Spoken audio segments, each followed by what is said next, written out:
Que la paix et le salut soient sur vous tous. Cette année, la canicule a sévi dans plusieurs régions du monde. Au Japon, tous les records de chaleur ont été battus, puis ce fut au tour de la Corée du Sud, et depuis quelques jours, c'est l'Europe qui connaît une vague d'intense chaleur. Tous les médias nous parlent sans arrêt de cette canicule, ils nous disent qu'il faut se protéger, en s'hydratant, en buvant beaucoup d'eau, il faut se servir de brumisateurs, et bien entendu, il faut prendre soin des personnes âgées qui sont les plus fragiles.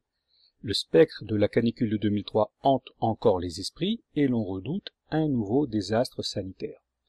Mais en vérité, tout ce que l'on vous raconte, ce ne sont que des foutaises. Les chiffres parlent d'eux-mêmes. Au Japon et en Corée, la canicule s'est soldée par quelques dizaines de morts. On est donc bien loin de 2003 où les morts se comptaient par milliers et qu'il y en avait tellement que l'on ne savait plus où les mettre. À l'époque, les hôpitaux étaient tellement débordés que des cadavres ont été stockés dans des chambres frigorifiques que l'on a fait venir de Rungis. En 2003, la canicule a fait environ 15 000 morts en France, la plupart des personnes âgées, et 20 000 en Italie, où il y a eu un cover-up sur ce sujet, c'est-à-dire que le gouvernement a caché la vérité au public pour éviter des troubles civils. En 2018, la canicule refait surface avec des températures voisines ou équivalentes. Il y a des morts, certes, mais la vraie question que tout le monde doit se poser, c'est de savoir pourquoi il y en a eu si peu par rapport à 2003. En d'autres termes, qu'est-ce qui justifie la mortalité anormale de l'épisode caniculaire de 2003? Qu'est-ce qui justifie ce ratio de 100 ou même de 200?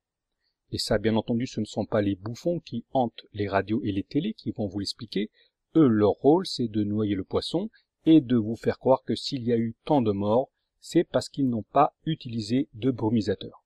Donc tout ça, je le répète, c'est du bullshit, c'est des fake news, il n'y a rien à espérer des médias, ils vont vous faire peur alors qu'il n'y a pas de risque, mais en cas de catastrophe, ils vont vous culpabiliser et vous dire si votre mémé ou votre papy sont morts, c'est de votre faute car vous ne leur avez pas donné à boire.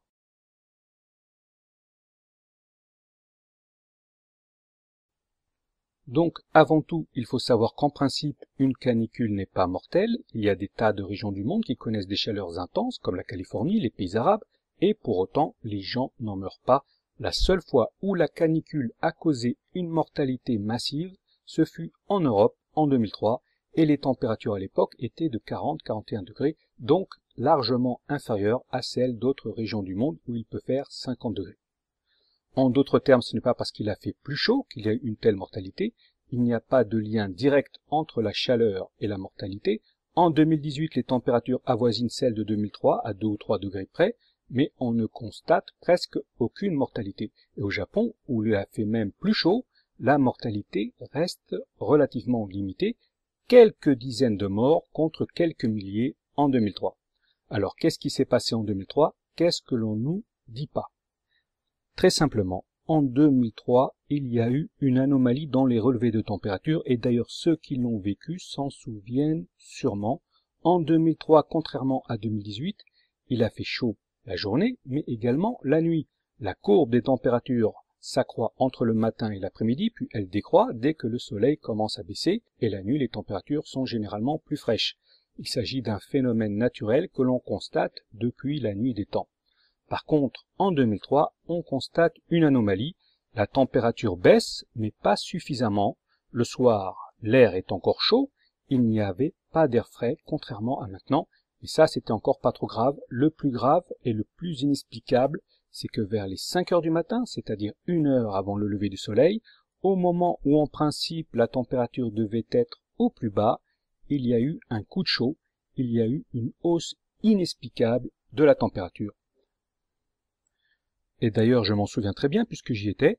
Plusieurs nuits d'affilée, il y a eu un tel coup de chaleur que l'on transpirait abondamment et bien entendu, on ne dormait plus.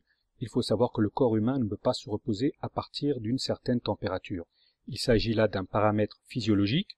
Pour dormir, le corps humain doit faire baisser sa température jusqu'à 36 degrés et en l'occurrence, à 5 heures du matin, il faisait peut-être 33 ou 34 degrés, donc ce n'était pas possible de trouver le sommeil et de se reposer. Et c'est ainsi qu'au bout de plusieurs jours, les gens ont commencé à être fatigués, leurs organismes ont été affaiblis et les premiers à succomber, ce furent bien entendu les personnes âgées. Donc la vérité n'a pas grand-chose à voir avec ces histoires d'hydratation que l'on nous raconte, c'est avant tout le fait de ne pas pouvoir se reposer, de se régénérer qui a engendré une telle surmortalité. Ça, c'est la vérité que l'on nous cache sur la canicule de 2003. Et par exemple, vous pouvez chercher la courbe des températures heure par heure sur la région parisienne qui a concentré la plupart des décès. Vous ne la trouverez pas. C'est une info qui n'est tout simplement pas disponible car cette courbe ferait apparaître une hausse inexplicable dans les relevés de température 1 heure avant le lever du soleil. Et à l'époque, j'avais fait mes recherches, mais en vain, et j'ai découvert que même les météorologistes amateurs n'avaient pas publié ces relevés de température. Et il y en a même un qui a déclaré qu'à cause de certaines restrictions, il ne pouvait pas publier ces relevés. Ce qu'il faut comprendre, c'est qu'en 2003, l'ordre naturel des choses a été modifié artificiellement. La canicule de 2003 fut forcément le résultat d'une opération de géo-ingénierie. Donc, je vous rappelle le contexte de l'époque. La France s'était opposée à l'invasion de l'Irak et elle a même tenté de dissuader d'autres États de rejoindre la coalition internationale. Il est donc probable que cette canicule fut le prix à payer pour avoir osé défier ouvertement les Américains. Et juste pour info, une rumeur veut que la tempête de 1999 qui a dévasté la France aurait également été le fruit d'une opération de géo-ingénierie. Hélas, tout ce que je vous raconte, les médias ne l'avoueront jamais. Eux, ils classent ce genre d'infos dans les fake news, les rumeurs conspirationnistes. Mais néanmoins, posez-vous la question, pourquoi cette année, il y a si peu de morts par rapport à la canicule de 2003 ? Et si vous réfléchissez bien par vous-même, la seule réponse possible, c'est ce que je vous ai raconté aujourd'hui. Ce n'est pas la chaleur globale qui a causé tant de morts, c'est le fait qu'il y ait eu un pic de température au moment où, en principe, le corps devrait se reposer. Mais sachez également que la canicule de cette année n'est rien par rapport à ce qui nous attend dans un futur proche, pas dans 30 ou 50 ans, mais peut-être même dès l'année prochaine. Il suffit que les programmes des chemtrails cessent pour que l'on bascule carrément dans un autre monde, un monde infernal. Puis vient l'époque du soleil de feu, c'est-à-dire le killshot. D'une manière générale, les prophéties annoncent 3 années de sécheresse et de famine. Donc, grâce à cette vidéo, vous savez déjà qu'il est vital de se reposer la nuit. Si vous ne dormez pas suffisamment, si la chaleur vous en empêche, attendez-vous à avoir des problèmes de santé. Mais hormis cela, dans le contexte d'une guerre et de troubles civils, vous pouvez oublier la clim, il n'y en aura pas. Vous pouvez même oublier les ventilateurs car il faut du courant pour les faire fonctionner. Alors, je vais vous donner une astuce, un truc de survivaliste pour se protéger des grandes chaleurs. Une grande chaleur, ça commence vers les 50 degrés, c'est à partir de là qu'il y a véritablement un risque mortel imminent. À partir de 50 degrés, il y a un danger de mort immédiat. Le corps humain arrive à ses limites, il ne peut plus évacuer la chaleur et donc il s'écroule. À partir d'1 heure, à cette température, un être humain normal perd connaissance et au bout de 2 ou 3 heures, s'il est laissé au soleil, il meurt. Si vous vivez ces conditions extrêmes, il faut avant tout se mettre à l'ombre et éviter tout effort superflu.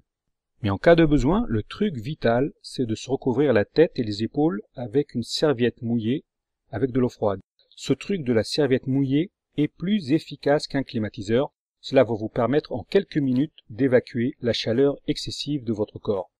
Et là, je vous parle en connaissance de cause, car sans cette serviette et ce camion frigorifique qui est venu me tirer des sables du désert par 50 degrés, je ne serai pas là pour vous parler. Dans les tribulations à venir, sachez qu'une simple serviette mouillée pourrait sauver votre vie ainsi que celle de vos proches. Donc surtout n'oubliez pas ce truc et surtout ne partez pas sans elle, vous en aurez besoin pendant les 42 mois de tribulation qui nous attendent. Voilà, ce sera tout pour aujourd'hui, je vous donne rendez-vous très bientôt pour la prochaine vidéo.